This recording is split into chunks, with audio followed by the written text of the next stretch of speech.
Alright, welcome back. This is section 5.3, the first video of section 5.3 in NAMS class. This is Mr. Spinks, of course. Today we're talking about one of your greatest nemesis, one of your biggest problems in math, that being fractions. Pay attention, this is an easy one, it's not hard. I'm going to make it simple for you if you pay attention. Alright, so we're starting with terminology. Starting off, the rational numbers are the set of the numbers in the form p divided by q, where p and q are integers. Remember, integers are numbers without decimals or fractions. So, two numbers being divided provide a rational number. Now, we use vocabulary for the number in the top of a fraction. It is known as the numerator. And we use vocabulary for the number at the bottom of the fraction. I think you know it. It's the denominator. Now, there are some rules about adding, subtracting, multiplying, and dividing fractions that I think you're aware of. Now, I want you to make some guesses. I know you've done this before in the past. Maybe you forgot a little bit. That's okay. But I want you to make some guesses in here. Write some in, okay? Now, I'll give you a hint. Adding, subtracting, multiplying, dividing. Some of them need common denominators. Some of them don't. Some of them are just done across the top and the bottom. Some are not. There are some tricks and some rules here. Why don't do me a favor? Write in all that you know about adding, subtracting, multiplying, and dividing fractions into these cells. After you've done that, I want you to click on this video. Now, to click on this video, you're going to actually have to download this file. It's the 5.3 notes file from my D2L page. When you do, and you click on the video, this video actually has a video attached, or this button that says video has a video attached to it that you can play, and it will tell you how you did on your answers to the previous questions. What I'm going to do here is to go through a couple of examples involving reducing fractions and mixed numbers. So we're going to start on reducing fractions. Now, to reduce fractions, you're going to try to divide by a whole number in top and bottom, the same one, to break a fraction down. So for example, 24/54. I notice they're both even. So I can definitely divide by 2 on top and bottom. When I do, 24 divided by 2 is 12. 54 divided by 2 is 27. So I look at those two and say, well, they're not even, so I can't divide by 2 anymore. Is there anything else I can divide by? Turns out I can. Turns out they're both multiples of 3, and therefore I can divide by 3 on top and bottom. In dividing by 3 on top and dividing by 3 on bottom, I will come to the result of 4/9, and this is in lowest terms. That's a reduced fraction.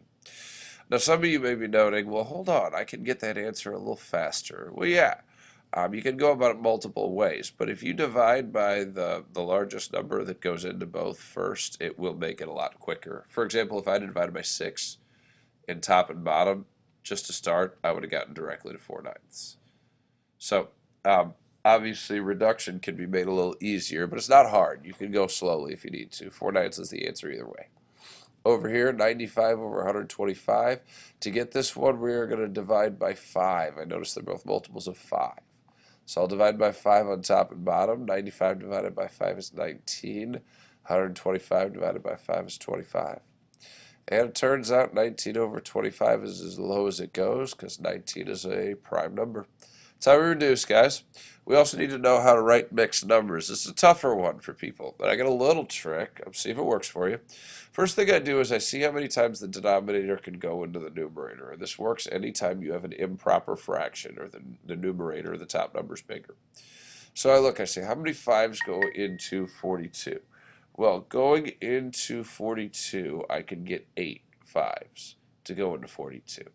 And I look at it and I think, I say, well, what is 8 times 5? 8 times 5 is actually 40. So that means 40 divided by 5 is 8. Now, if you think about it, if 40 divided by 5 is 8 and I need 42 divided by 5, well, how many more do I need to go from 40 to 42? Well, I need 2 more. Now, those aren't 2 whole ones. Those are 2 divided by 5. Because if 40 divided by 5 plus 2 divided by 5 is 42 divided by 5, and 40 divided by 5 is 8, it works like that. That's really how I take care of that. We'll do one more over here, tougher one. 12 divided by 98. When we look at 12 divided by 98, we should notice that both the numerator and the denominator in this case.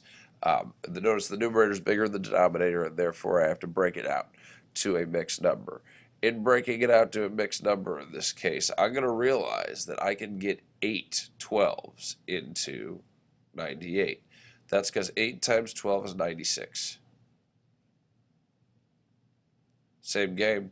If I need to get to 98, how many more numbers do I need? Well, I need 2 more to get to 98. Add that in. We get 8 plus 2 12s, which is 8 and 2 12s. Some of you may stop right there and go, hold on just a second. Can that go further? Yeah, it can, and I need you to. That 2 12s can be reduced. If you divide by 2 on top and bottom, it becomes 8 and 1/6. And that's the final on that one.